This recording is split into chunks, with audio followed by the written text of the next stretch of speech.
Today's video we're going to be talking about livestock guardian dogs and how to choose which dog is right for you when picking a breed. There's a lot of options out there. There's a lot of different breeders out there, and we're going to kind of give you a little bit of our experience and some warning signs to watch out for and some things to look for. So make sure you stick around to the end, and this should be a pretty good video. Yeah, stick around.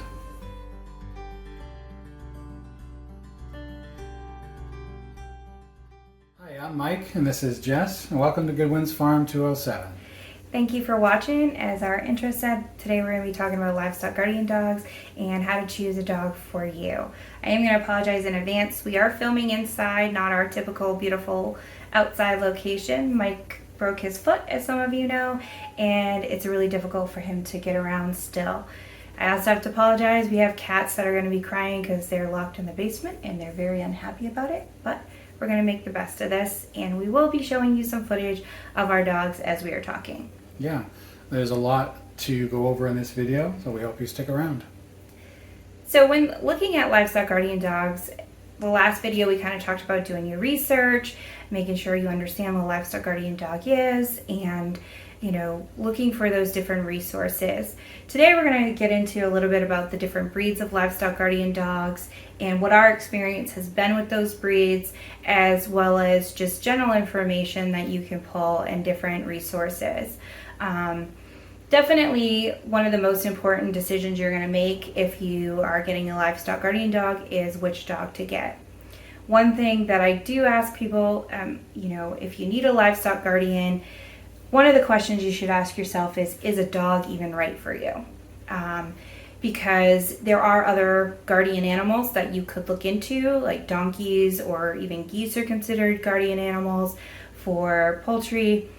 And so maybe that option might be better for you than a dog. Sometimes people jump right to the conclusion that they need a livestock guardian dog because they lost a chicken or two, or because they have goats, or whatever the reason is. If you don't have predators in your area, you don't need a livestock guardian dog. If you have lost one or two chickens to a small predator, then you may also not need a dog. You may just need better fencing or electric fencing. So those are some things to consider. One thing I ask people is, do you like dogs? Do you have time to work with a dog? Do you have time to train a dog? Are you willing to take the time out of your schedule to work with a dog? Those are some important questions because I know some people, they just really don't like dogs. I know it's shocking, but it's true. Or they've had a bad experience with a dog, so it's really difficult for them to be around dogs. A livestock guardian dog may not be the best fit for you in those situations, and that's okay. But if you're someone like me, you love dogs, you've been working with dogs pretty much your entire life, and you also have livestock and you have predators like coyotes and things that are regularly on your property, then a livestock guardian dog is probably a good fit for you. Understand that they are different than your regular house dogs, so there is a little bit more of a training requirement for you as well, and understanding the breeds. So I'm not going to get into every single breed of livestock guardian dog because, quite frankly, if somebody tells you they know everything about every single breed of livestock guardian dog, they're probably not being honest with you, because there's quite a few different breeds and they all have their own little nuances like everything else.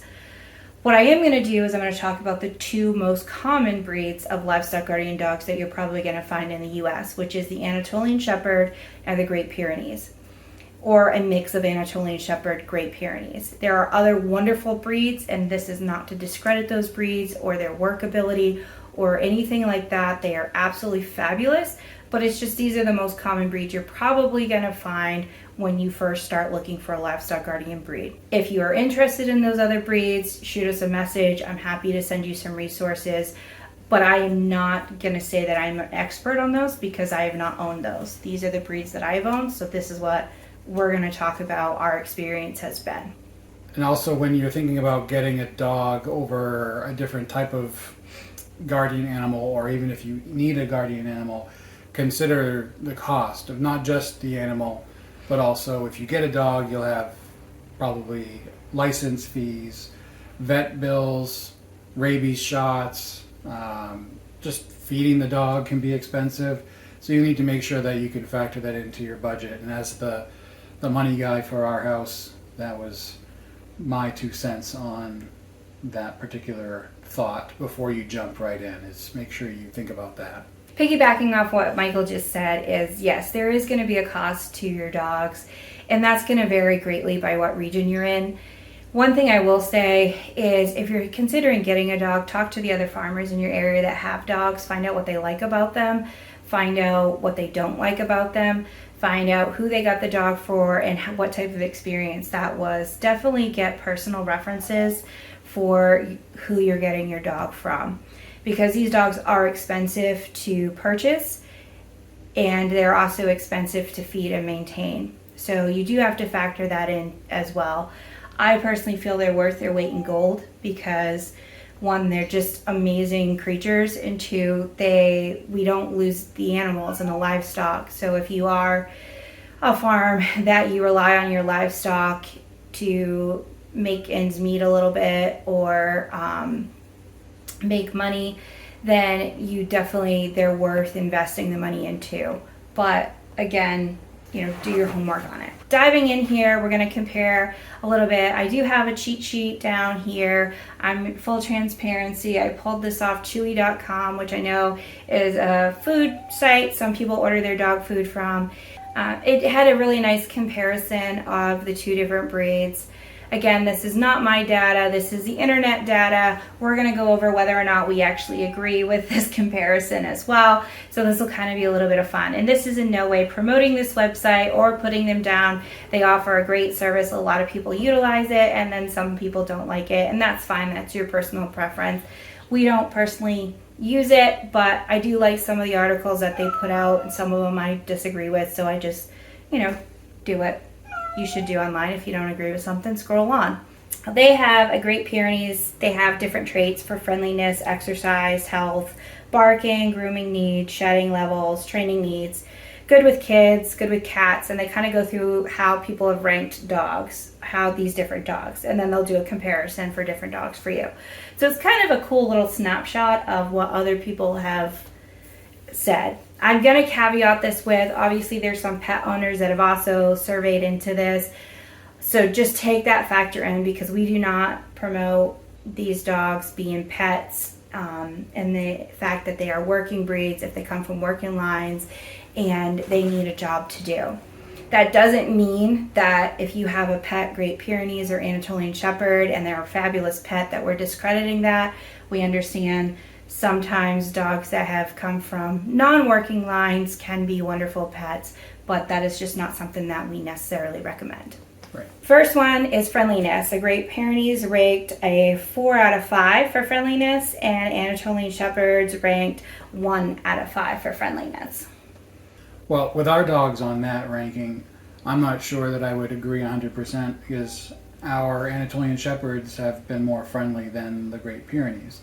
It's not to say that the Great Pyrenees isn't friendly, but when I compare the two, I think our Anatolians are.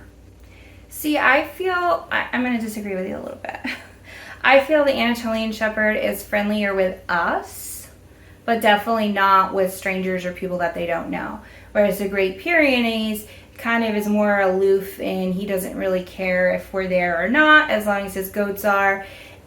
But he is a little bit friendlier with other people coming in and out of the yard. Slightly. So I guess the friendliness depends on context. Yes, that's how I would rank it. Exercise needs, they had Great Pyrenees at a 3 out of 5 and an Anatolian Shepherd at a 3 out of 5. I would agree. I think they require different types of exercise. I feel our Anatolian Shepherds need more mental exercise along with the physical exercise than the Great Pyrenees, although they both need quite a bit. Agreed. The next one is health issues. We have a 4 out of 5 for Great Pyrenees and a 3 out of 5 for Anatolian Shepherds. I'm going to take this one as well, sorry, but I feel a lot of that has to do with how well your animal is bred too. yes, these dogs are now known for some health traits, but unfortunately, I feel like a lot of that comes from poor breeding. There's a saying in the dog world, it's the worst thing that can happen to a breed is for them to be the number one breed in the U.S. because then everybody wants one. And so then people just start breeding anything and everything.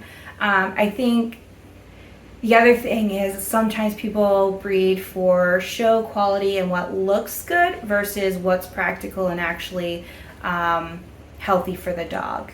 And I think that's kind of added a little bit to the health issues. So again, it comes down to make sure you find a good breeder that values breeding animals that are healthy. Barking tendencies. This is a fun one. Yeah. We have the Great Pyrenees at a 4 out of 5 and the Anatolian Shepherd at a 3 out of 5. Agreed. I would agree that. Great Pyrenees bark a whole lot more than the Anatolian Shepherds, and you don't always know what they're barking at. Yeah, I agree with that. Although I will say, and this isn't just a shout out to our dogs, I will say that I feel like our dogs bark less than the other dogs in our area that are Great Pyrenees and Anatolian Shepherds. But part of that is we don't really let our dogs just endlessly bark for hours and hours. You know, we'll check in and I actually will ask them and people think I'm nuts. I'm like, what are you barking at? What's going on? And they'll usually point in a certain direction and I'll look and see if I can see something. And, you know, I've learned their barks, whether it's just a, hey, I want to know what this is bark, or a warning bark of, hey, there's something over there I smell. If it's their warning bark, I let them bark or go after it. If it's a, hey, I'm just curious what this is bark, I'm like, all right, it's good, leave it, you're fine. Yeah. Go on with your day. You'll definitely learn the difference in the tone of their barks the more you have them. And, right, if it's nighttime and our Pyrenees are barking, chances are there's something out there. Chances are there's something out there, but we usually listen for the tone of the bark before we maybe go out and investigate ourselves. Yeah. If it's there, I'm going to eat you bark, then we're going to go out to back them up as well because there's probably coyotes or something coming in. Right. As far as grooming needs for a Great Pyrenees, they have a 4 out of 5, and an Anatolian Shepherd, they have a 3 out of 5. I probably would disagree with this only slightly. A Great Pyrenees definitely has a lot more grooming needs, I feel, than an Anatolian Shepherd, because the Anatolian Shepherds have the shorter coat and the Great Pyrenees have a longer coat. But this is also, again, going to be contingent on how well the dog was bred, because a well-bred dog will have a good coat that will shed nicely without matting. And dogs that are not well bred, their coats are going to mat habitually. Now, that doesn't mean that if your Great Pyrenees or Great Pyrenees Anatolian Shepherd mix has a couple mats, it was poorly bred, it probably just needs to be brushed. We have some that we've had to brush more frequently than others, and I have the Great Pyrenees, that's the daddy to our litter. One of the reasons choosing him for breeding was the fact that he has a great coat that doesn't mat. And you know, even though I think I went a couple months without, actually I think it was like 6 months without brushing him out, he had like 2 mats and that was it. So, you know, he has a very, very nice coat. Yeah. And we'll get into some of that on some later videos too, like grooming your livestock guardian dogs and what that takes and how to do that, and also how to train them so it's not as difficult to do. So the next one that we have is shedding level, which Great Pyrenees, they have a 5 out of 5, and an Anatolian Shepherd, they have a 3 out of 5. I would say that's accurate. Yeah. Obviously, with a long coat, there's going to be more shedding. Yeah. It's common sense there. Training needs, they have a Great Pyrenees at a 4 out of 5, and an Anatolian Shepherd a 5 out of 5. I would say that's accurate. I feel like the Anatolian Shepherds are a little bit harder to train than the Great Pyrenees. Now, by train, we mean basic commands like come, sit, stay, you know, things like that. Training as far as, you know, livestock, a lot of that, again, how well is the dog bred? Does it have natural instincts? Does it not? How long was it with its parents? Because the parents should, if the parents were working, the parents will start training it on how to appropriately behave around livestock. If it wasn't with the parents very long, then you're going to kind of have to take on that role to explain to them, it's not okay to play with the livestock. The training needs comes down to just the basic, come, sit, stay, which I will say these dogs are very independent, and they are a lot more difficult to train than other breeds of dogs when it comes to your basic commands. Yeah, they're independent thinkers, and that's a trait that you want when it comes to protecting your livestock, because they need to think about what the situation is and decide what to do. But when it comes to basic, sit, stay, come commands, they may decide that they don't want to do those things. Yeah, and the only reason I say, for me anyway, the Anatolian Shepherds were a little bit harder is because I didn't find them as food motivated as like a Great Pyrenees. There's at least a little bit of food motivation with Great Pyrenees, but with the Anatolian Shepherd, they really didn't care. If they didn't want to do it, they didn't care. If you had a steak in front of them, they weren't doing it. So that's kind of, I think, why it was a little bit more difficult with her, because basically everything that we knew about training dogs had to go out the window. All right, the next one is Good with Kids. And a Great Pyrenees ranked 4 out of 5, and an Anatolian Shepherd ranked a 2 out of 5. I think I'm going to predict what you're going to say, and it depends on, again, the quality of the dog you got. In our experience, I think both breeds are good with our kids, but it also depends on how much exposure they have to them on a regular basis. I think this one comes down to socialization and how well they were socialized. I am going to say a well-bred livestock guardian dog, really a well-bred dog in general, should not have aggression towards children or babies or even young animals. That is something that we're very particular about selecting. They should not have that aggression. The next one is with cats. Great Pyrenees are 3 out of 5. And an Anatolian Shepherd is a 2 out of 5. I mean, we have a bunch of barn cats. I would say the Anatolians voice their opinions a lot more strongly than the Great Pyrenees do. If you socialize them when they're young with cats, I feel like that shouldn't be an issue. If they haven't been socialized with cats, then I do think a Great Pyrenees, and at least in our experience, older Great Pyrenees that hasn't been socialized with cats will accept them a little more readily than the Anatolian Shepherds did. Good as a service dog. And this one I was kind of interested in because I've often wondered, I've been working with these dogs for several years now, and in general dogs my entire life, and I think some of you know, I've worked heavily training dogs, and I was really interested in why these dogs haven't been used as service dogs before, because they are so intelligent, and if that would be enough stimulus for their working mind and body. So I found this kind of cool. Great Pyrenees, they have it as a 2 out of 5, and as an Anatolian Shepherd, also a 2 out of 5. I cannot tell you why they are ranked that way because I've never trained one as a service dog or tried to. If you have, please comment below because I would love to talk to you about what your experience was on that. The next one is good for apartment or small homes. A Great Pyrenees is ranked 2 out of 5, and an Anatolian Shepherd is ranked 1 out of 5. I would honestly disagree with those and put a Great Pyrenees at maybe a 1 out of 5 and an Anatolian Shepherd at a 0 out of 5 with apartments and small homes. I don't think either dog is well suited for an apartment or a small home, and I feel that especially if they come from working lines, they really need a job to do on a farm. Yeah. These can be big dogs. Both breeds can be big dogs, and asking them to be content in a small space without a lot of outdoor exposure, I think, is just, based on our experience, not a good idea. You're setting the dog up for failure, but you're also setting the future owner up for failure when you're selling these dogs for pets that want a job to do and want to be outside. And again, they bark a lot, so apartment living is not conducive because you probably have neighbors that are not going to appreciate the dog barking. And we've actually taken in rescues before because somebody had the dog in a rental situation and was trying to make it a pet, and it did not end well.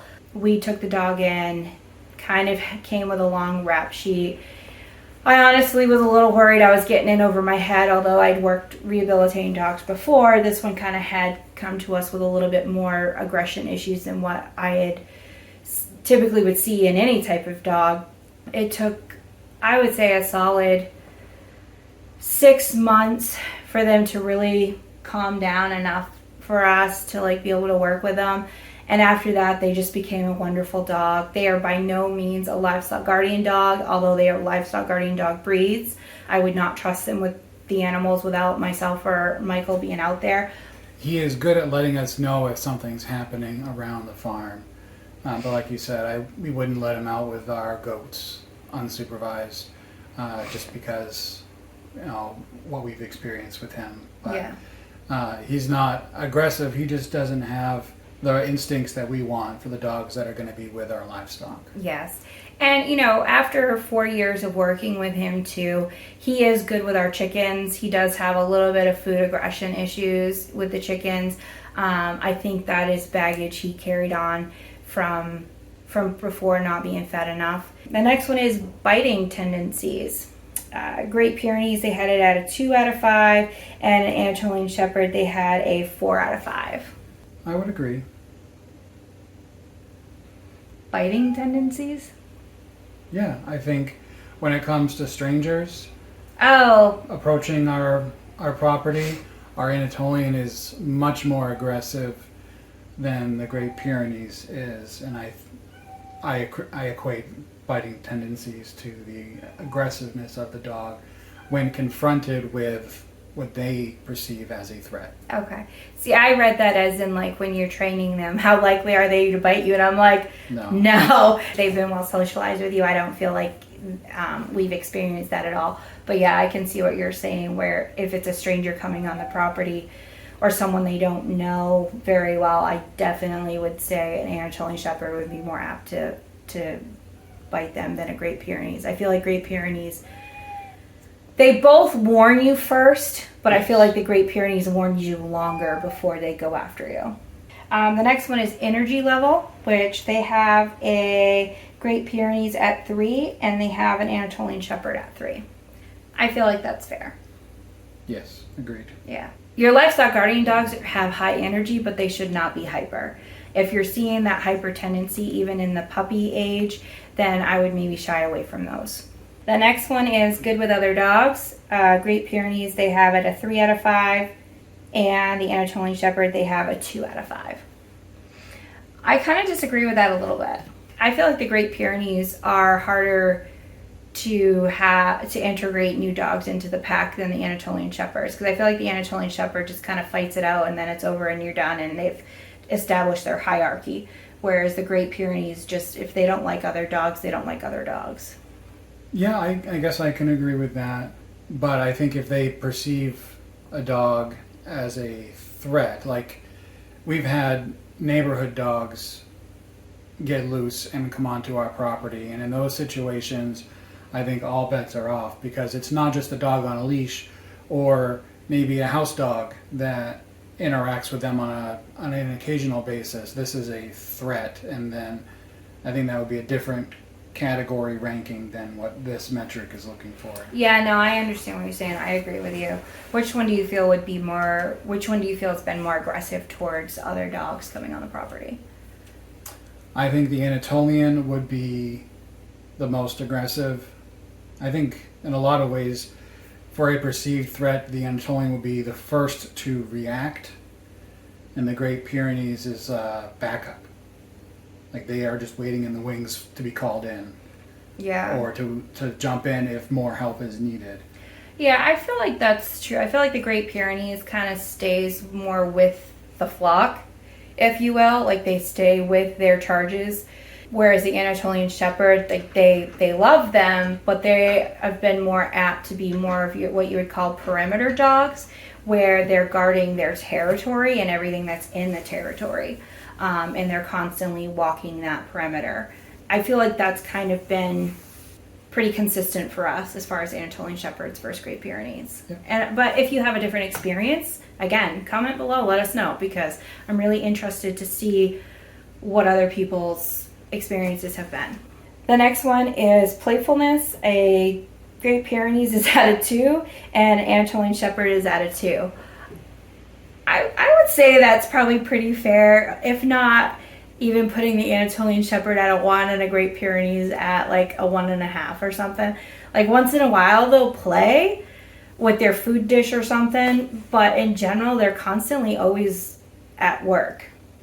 Yeah, like you said, we'll see them playing occasionally, and it's a fun thing to watch because they don't normally do it. Yeah. But by and large, when they're out with their charges, they know they're working. Sensitive to cold weather. This is kind of a hot button topic, I understand, for a lot of people that misunderstand these breeds. Is they feel like they want to be inside all the time because that's what us as humans would want. But we need to understand that we should not project our human feelings, emotions, or our humanness onto our canine family members. So sensitive to cold, they have a Great Pyrenees at a 1 and an Anatolian Shepherd at 2. I don't know as if in our experience that either breed is super sensitive to the cold. I think they like being outside, but obviously if it's going to be really nasty weather, we won't put them out. Like we'll keep them in with the animals, but they like being outside. Yeah, generally speaking, we have it set up so they can come and go out of the barn as they choose, unless something like totally catastrophic is happening. Like we had a really, really bad windstorm, just unprecedented for our area this last winter, and the barn door kept blowing in, and the fencing kept blowing down. It didn't matter how many times we put it up. It was just horrible. And so in that situation, we did actually put the dogs in the barn with the livestock so that they were safe. Right. But with specific regards to cold, I think just use general common sense. If it's going to be, below 0 and freezing rain and, really just nasty cold weather, I think they'd be okay to stay inside for the duration of that storm. But otherwise, just keep an eye on what the dog's behavior is. And I think that's part. These dogs are really intelligent. They know whether or not it's okay for them to be outside or not. And we've run into, our dogs hate it when we put them in the winter. They would much rather be outside in the cold, in the snow, sleet, rain, whatever. They want to be out there. The biggest thing that I would caution you at is make sure that you're checking their water dishes and that their water dishes aren't freezing, that they have access to water, they have access to get out of the elements if they choose to, and that you're feeding them a good diet. Because if they're working in the winter, they may be using a few, additional calories because they're also keeping themselves warm. So just like Michael said, use common sense. Make sure they have the ability to get out of the cold, but trust their instincts too. I have found on that the Great Pyrenees tend to be inside when it's raining. And I don't know if that's just because the goats want to be inside when it's raining or if they just enjoy being inside when it's raining. Whereas the Anatolian Shepherd just wants to be outside all the time. They don't really care if it's raining, sunny, wind, sleet, whatever. They just want to be outside. And if they don't like the weather, they'll dig a den and sleep in the dirt. Sensitive to warm weather, we have the Great Pyrenees at a 4 out of 5 and the Anatolian Shepherd at a 3 out of 5. I would say that's pretty accurate as far as sensitivity to warm weather. Yeah, again, common sense. Make sure they have water. Make sure they have a shelter to get out of the direct sun. And then the last one is good for first-time pet parents. A Great Pyrenees is a 2 out of 5 and an Anatolian Shepherd is a 1 out of 5. And I am not at all surprised by that. Yeah, I'm honestly surprised the Great Pyrenees isn't a 1 as well. Yeah, I definitely would not recommend having any livestock guardian dog as a first pet because, one, I don't really recommend them being pets at all. And I understand that there are some breeders in the U.S. that breed exclusively pet lines. That's different than what we've been talking about today. We're talking about working dogs from working lines, working parents, working bloodlines. And I don't recommend those going to pet homes at all. I feel that, again, you're setting the dog up and the owner up for failure at that point. So that's kind of a little rundown of those two breeds. Again, there are other wonderful breeds out there that you could also look into getting. Those are not breeds that I would say we are by any means subject matter experts on, but if you are interested in different resources, you can drop a comment or send us an email, and I'll happy to give you the information that we have on that if you decide to go that route. I will say I absolutely love the Great Pyrenees and the Anatolian Shepherds. I also love the mix of Anatolian Great Pyrenees because it's kind of like the best of both worlds when you're able to do that. I wouldn't say I have a favorite, but if I had a favorite, I probably really like the mix between the two.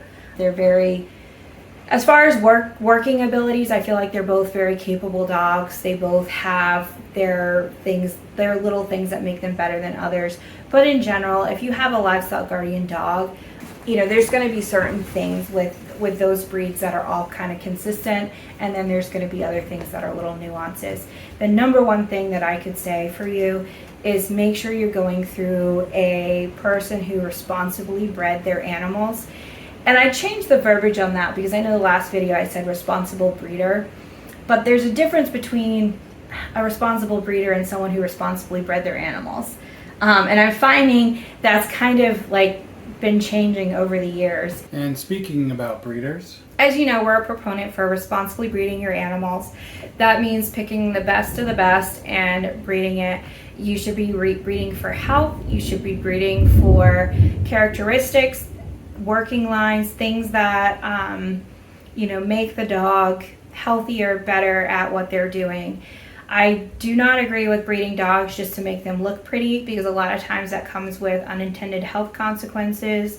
I also don't agree with breeding dogs just because you happen to have a male and a female and you want puppies. I feel like if you need to make sure that your male is at least 2 years old, he's had his health checks, and that he is a sound guardian and doesn't have any bad traits. And the same with your female. I actually prefer to have my females to be a little bit older than 2 years old, just because I just want to make sure that there's not going to be any health issues with them as well. And I do not typically breed my female beyond the age of 5. I am not what you would call a breeder. I am someone who has bred my animals because I like the traits that each one has, and we needed more dogs.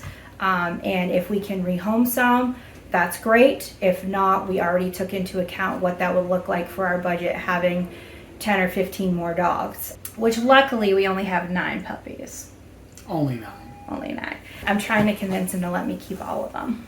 So, but no, in all seriousness, if we are looking to rehome some of them, so if you are willing to fill an application and you're willing to abide by our very strict contract, shoot us a message on that. But when you are looking for a response for a breeder, some of the things that you'll want to look for is, one, price. There's such a thing as pricing too low and pricing too high. If you find someone who their dogs are priced way lower than everybody else's, it could be because there's a reason for it. So I would ask some additional questions on why they're priced so low. And maybe it's because they don't know any better, but if they don't know what the dogs are selling for and what the market is, then how much homework did they really do before actually breeding their dogs? So that's one thing I'll say. If the price is too low, I would see that as a red flag. In addition, if the price is way higher than everybody else, then I would also see that as a red flag, because what are they breeding for? Are they breeding for show quality and you're looking for a working line? Because show quality doesn't always equate to working lines. So I would question it and see why they are. There may be a good rationale for it, there may not be. But I would at least ask some extra questions. The second thing I would look for when looking for a breeder is, do they have an application? Are they asking you the right questions? Are they asking you, what is this dog going to be do? How do you plan to train this dog? What type of life are you planning on it? Because if somebody's breeding their animals responsibly, they're going to take the time to get to know you and what your needs are, and what your capabilities are, and pair you with a dog that matches. If they don't have a dog that matches that, they're going to be honest and they're going to tell you, hey, listen, I don't think our dogs are going to be a good fit for you. Maybe you should try this other breed, or maybe you should try this. A person that breeds responsibly will do that for you. And if they don't have an application to take that information, I would see that as a red flag. The third thing is, what does their sales contract look like? Are they willing to take the animal back if you for whatever reason hit an emergency and you can no longer keep the dog? Every responsible person that I know that breeds, it is a clause in their contract that if you are no longer able to take care of the dog, that you have to return it to the breeder. If that's not in the contract, I would be a little bit suspicious. Most of them come standard with a no breeding contract, that no breeding clause. Now, if you are somebody who is also a responsible person that breeds, typically you can reach out to that person and say, hey, listen, here's what I'm looking for. I'm looking for these qualities and these traits to match with these qualities and these traits. And maybe there's an additional contract or negotiations that will go on, because I know I've done that before when I was looking for a male, because I needed a male to work with a specific female and I was looking for very specific traits, genetics, health, everything. And I reached out to somebody who I knew was a responsible breeder and said, hey, this is what I'm looking to do. Is it all right? I know your contract says this, but could we work out something? Here's my intent. And I've had people say no, and I was not at all offended. And I've had people that have said, okay, let me get more information from you and let me see what I can do. So again, I would not shy away from that being in the contract, because it should be in every contract. And another thing that I would be very, very leery of is breeders who are not willing to give you their contact information and a lifetime resource for the life of the dog, for asking questions and things like that, or charge you additional money if you want to ask them a question about the dog. And I've seen that where certain people, and not to discredit them or whatever, I'm sure they're very knowledgeable, where if you get a dog from them, you also have to buy their subscription if you want support or help with that dog. I don't agree with that. I feel like if you're buying a dog from somebody who's a responsible breeder, they should be willing to answer questions for the life of the dog. Understand that if you're not taking their advice, though, don't get mad at them because it's not working if you're not doing what they're telling you to do. I know with our puppies, for an example, every home is offered 2 hours in addition of in-person training where we'll actually go to your farm and help you work with a dog if there's an issue. But they get lifetime support if you need to call, text, whatever it is. There's an issue with your dog and you're having trouble figuring out what it is, you can call us. We're not charging people for that because, again, we just want the dog to be successful. Right. And every person that is a person that breeds responsibly would want that as well. So if your breeder's not willing to do that or is hard to get a hold of, then I would maybe shy away from that. Another red flag would be if there are no, I understand not wanting people to come onto your farm and watch your dogs work because, again, as we've talked about, some of these dogs are very leery of strangers, and it may not be a good demonstration of what these dogs are capable of. But most people who breed responsibly, they have videos or photos or footage or something of their dogs working. And I would request that up front because you definitely don't want to get into a situation where you find somebody online because, again, there isn't a ton of responsible people who breed for these. At least that's we've found in our area. There might be in some other areas. So we're traveling out of state to get dogs. And at that point, we want some kind of evidence of what this dog's capabilities are. And if a breeder is unwilling to show you that, whether it's by video or in person or photos, then I'd be very, very leery about purchasing from them. Right. I would think most people wouldn't buy a car without test driving it. So I think it's fair that if you're looking for a dog to help protect your farm or homestead, you should be able to see what you're going to be bringing into your home. Yeah. And, again, and maybe this is part of the application process, another thing that I would really highly recommend if you're looking for a breeder, if they don't ask you what type of predators you have in your area, or what you're planning on, how you're planning on training the dogs and things like that, then, and I feel like that you're kind of setting the owner up for failure too. And in fact, this has happened to us as well. Somebody will reach out and they say, hey, I need a dog to protect my farm right now. I have, this apex predator, which would be something like a mountain lion or a bear or a pack of wolves. Those are your apex predators. And so they want to come get a 12-week-old puppy. Well, a 12-week-old puppy is going to do absolutely nothing for that other than be bait, because they can't defend themselves at that age. If you have apex predators like that, you really need a pack of dogs. You definitely need a minimum of what I would say 3. Some people say 2. I'd say 3 for your apex predators, just because you're going to want a dog that stays with your livestock, and you're also going to want your perimeter dogs that go after the animals. So another thing is when you're talking to your breeder, it should be an interactive process. They should want to know about you. They should want to know about your situation and what you need the dogs for. They should be willing to kind of give you a guide on whether or not their dogs are going to be a right fit for your situation. Something to keep in mind too, as we've talked about finding a breeder, if you have a situation where you have a lot of apex predators like bears, mountain lions, wolves, a puppy is not what you need. You need adult dogs for those type of predators. A puppy is not able to guard their livestock until they're at least 2 years old, and even then a single dog on his own is going to be hard pressed for your larger predators.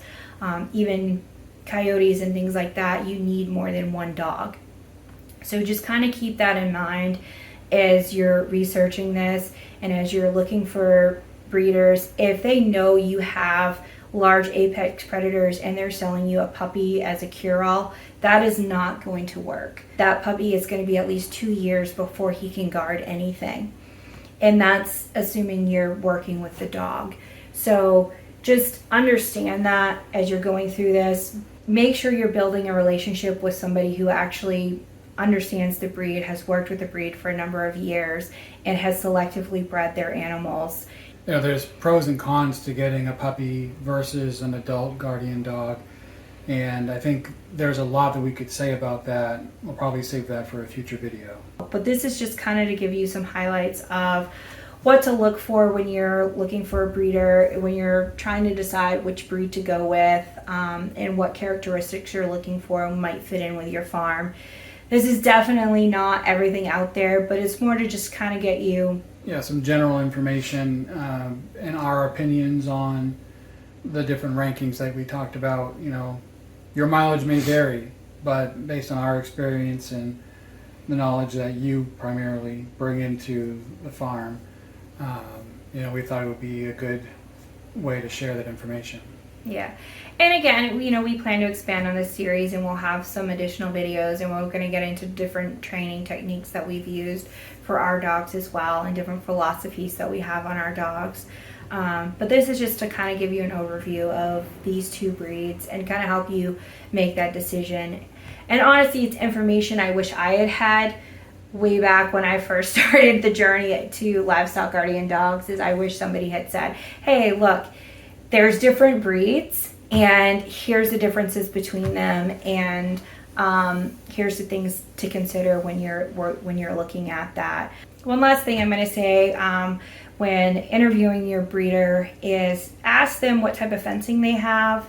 Ask them questions about how well their dogs stay in the fencing, if their dogs roam, because that's something else that we specifically choose and select for when we were breeding is dogs that don't try to escape fence lines, respect boundaries. And again, you can train your dog to the boundaries, you can train them to fence lines and things like that. But it's also good to have a dog that its parents are also going to help you with that. So it's just something to think about as well, because we've had experiences with neighborhood dogs that like to come up and visit our farm. It could be very bad.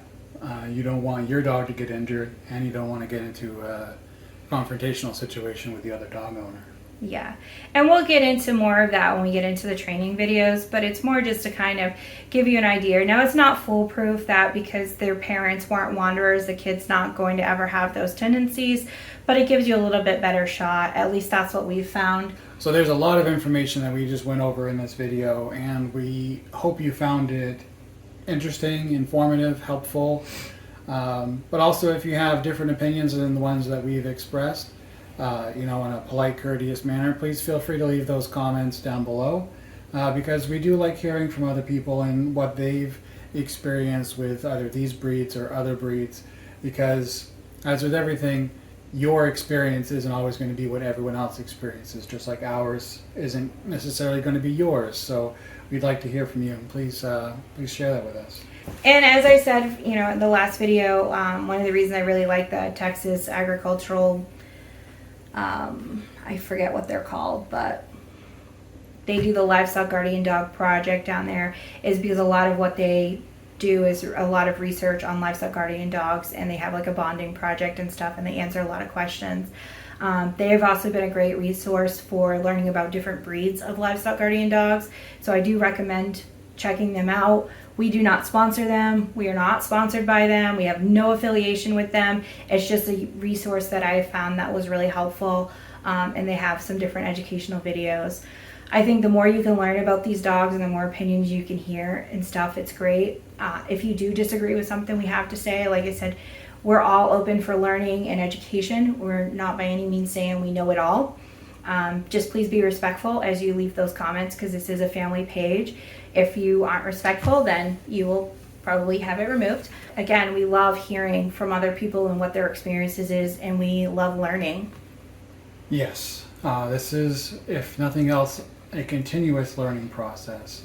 Even with the animals that we've had on our farm for years, we're always seeing them do new things, and they're impressive animals and incredibly intelligent, and fortunate to have some really good dogs on our homestead.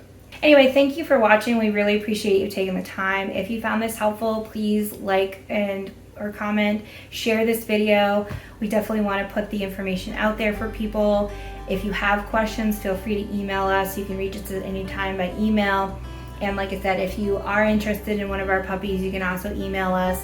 Just know that there is an application and contract that comes with them. That's if, Mike can convince me to give up any of them. So again, thank you for watching. We really appreciate your support. Yes, thanks again for watching, and we'll see you on the next one.